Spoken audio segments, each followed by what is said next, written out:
Hi you guys, welcome back to my channel. Today's video is really fun. It's another DIY, Christmas DIY out of all Dollar Tree supplies like most of my DIYs are.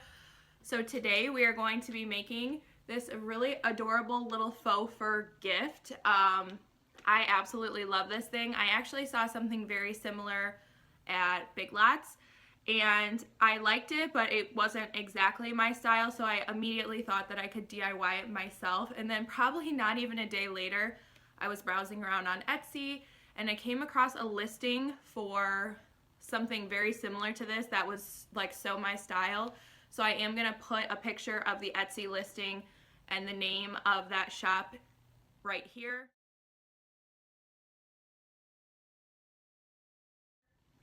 I just want to give credit where credit is due because I totally took inspiration from them, and if you're interested in just purchasing it yourself, I would recommend either that Etsy shop or Big Lots. So I just think it's so cute. It is all Dollar Tree supplies and it's a little bit rustic glam just like me. And if you haven't already seen my other faux fur DIY video using all Dollar Tree supplies, it is this really adorable faux fur wreath. This cost $6 to make with mostly Dollar Tree supplies, and how cute do these two look together? Come on, I think my thing this year is faux fur, so let's get started on this DIY. Okay, you guys, everything for this DIY can be found at Dollar Tree. Instead of showing you all the supplies at once, I'll just show you as I go. So first, we're gonna take one of these Dollar Tree boxes. This is just one that they still had from the summertime, and it's a little bit smaller than the one that I showed you in the intro, so I'm gonna make this one a little bit different. If you can find a box that's all a solid color or plain, that would be best because this pattern does show through the cloth that we're going to be using as our faux fur. So I am gonna wrap this first in just a white paper. You could use the craft paper from Dollar Tree, or you could spray paint it, or you can find a plain box to begin with, or if you don't care, then just skip this step entirely. I'm just using, like I said, some white paper that I already had on hand. Okay, so we have our box wrapped. It's not a very good wrapping job, but you're not gonna see it. It's just to cover up the pattern. So now you're gonna wanna take one of these microfiber cloths that you can find in the automotive section at Dollar Tree. My personal favorite is this one that has this kind of like chevron texture in it. It makes it look a little bit fuller, but there is one that doesn't have a texture in it that you could use as well. So we are just going to lay this cloth out in front of us, and we are gonna cut out a piece of this cloth that fits this box exactly so that we can have the most seamless look when we go to glue this down. So you're gonna wanna decide which side of the cloth you want to be on the outside. First, you're gonna wanna take your little box and put it to the edge and use any kind of marker. This is just a ornament ball marker from Dollar Tree. I just decided to use this because it's silver, so it's not super dark. And we are going to trace this box on the fabric. And then we are going to move it forward and trace again. And doing this method, we may waste a little bit of this cloth. There is a way that you could do this without wasting as much cloth, and I'll talk about that in a little bit, but I just preferred this way because it was one seamless piece and it was pretty easy to put on. And I have an idea for what I can use the extra cloth that I kind of like wasted for. So if you want to see how I use the extra cloth for another faux fur Dollar Tree DIY, then give this video a thumbs up so I know to make that video. So now we have two boxes, and we are just going to put a box on each side of this second box that we made. This is kind of our anchor point.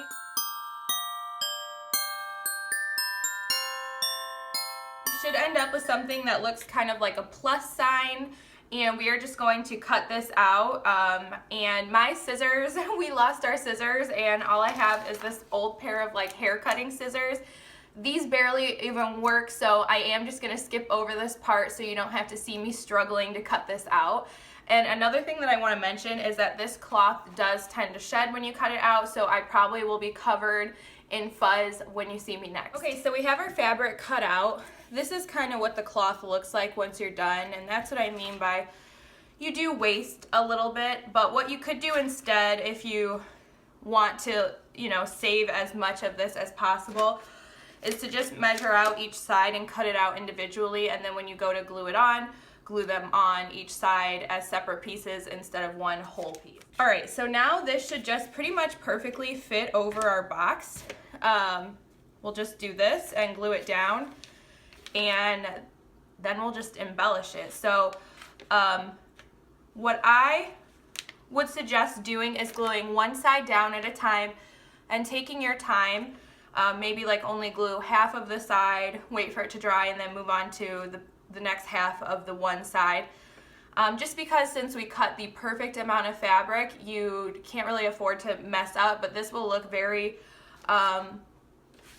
just streamlined in my opinion. It doesn't look like there's a bunch of different pieces glued on here. So anyways, I think I'm just gonna start on this side here, and I'm going to start by just putting some hot glue at the top right here. And ignore my really dirty hot glue gun. This thing is so old. But we're just gonna glue that down.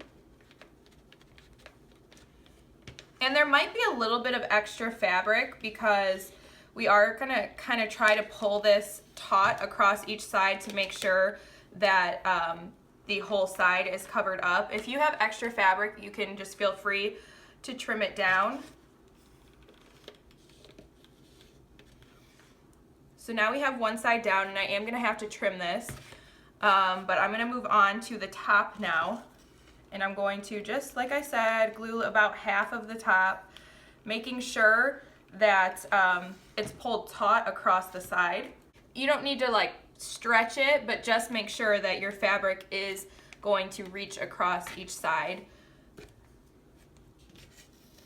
Now I'll just go ahead and glue the sides here and just a little in the middle.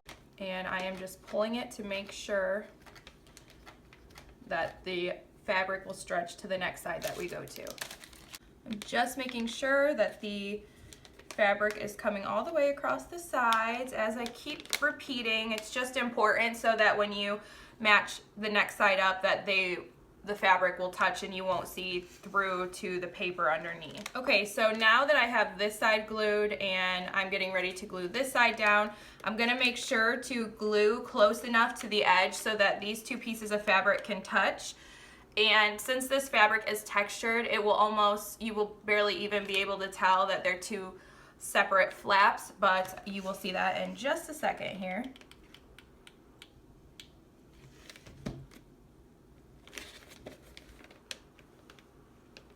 I'm kind of pinching it together, being careful not to put too much glue on my fingers. I don't really want to burn myself, but you do want to make sure that the fabric on this side is touching the fabric on the other side in the middle. And you can see there they are touching. And we are going to do the same thing on the other side. Okay, you guys, sorry if the camera angle changed slightly. My tripod fell over, but I have this completely wrapped, and this is what it looks like. It's not perfect, but I think it looks really good, and if my scissors were a little bit sharper, I would be able to kind of trim down these edges a little bit better, but it looks cute. So this is what the finished product, well, not finished, this is what it looks like once it's done being wrapped with the fur, and now we are just going to embellish it. I've already created a little embellishment here that I'm going to put on top, but I will kind of talk you through the steps to embellish the box. Okay, so for this box, I really liked the burlap look, and this box was big enough to have the burlap wrapping it, but this box is a lot smaller. I'm choosing not to wrap this in burlap, but I did make this cute little burlap bow out of this burlap here. And it's really simple to make these bows. If you want to see a DIY on how I make my nearly perfect bows very simply, leave a comment below. I will certainly make that for you, but I wanted to just kind of make this DIY as quick as possible. So just simply, you can tie a bow whichever way you want. Glue on some little pieces of pine needles. I just had this little pick here from Dollar Tree, and I pulled some of these off and then glued it onto the bow that I created. I also have this diamond wrap, which I used along the burlap on this. I'm going to use this diamond wrap on this box too. And then also for this pine cone that you see here, I picked up these glittery pine cones from Dollar Tree. You get 6 for a single dollar, and that's what I used on here. So for this one, I think I kind of want to just use the diamond wrap on it, and I'm just simply going to find the center point of one side of the box, or what I believe is the center point, and just kind of put a little glue dot there. And then I am going to lay my diamond wrap down. Be careful not to burn yourself. I always tend to kind of like touch the glue and get a little bit of a burn. Not a real burn, just it's hot for a second. And then I'm going to bring this around so that it reaches the other side and just cut and do the same thing over again. Just put a little glue dot down here.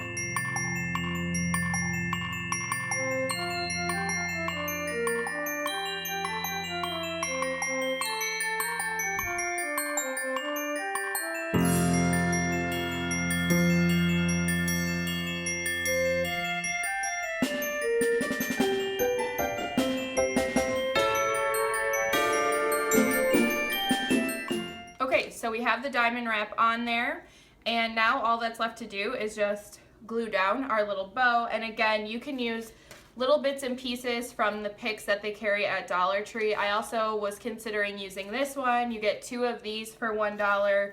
And then, like I said, I have these birds. I love these particular picks because they come with a pine cone. So I pull the pine cone off, I pull these off, I can use the bird for something else. And they're really great. So like I said, last thing to do, just glue your bow down or whatever embellishment you choose to use. And that is it. This is how it turned out. I think it's really cute. I kind of love how these two match, but they're a little bit different and they're different sizes. I just think that's so cute. And I might actually make another one, and these, like I said, match perfectly with the DIY faux fur Dollar Tree wreath that I already shared here on my channel. I will link that below. So here is what they look like once they're all done, you guys. I really hope that you enjoyed this DIY. If you did, give it a thumbs up, and if you recreate it, feel free to tag me on Instagram. I'll leave my Instagram handle right in here. And if you don't have Instagram, you can always feel free to email me about anything at all. I will leave my email right here as well. And that is it, you guys. I will see you back in my next video. Bye now.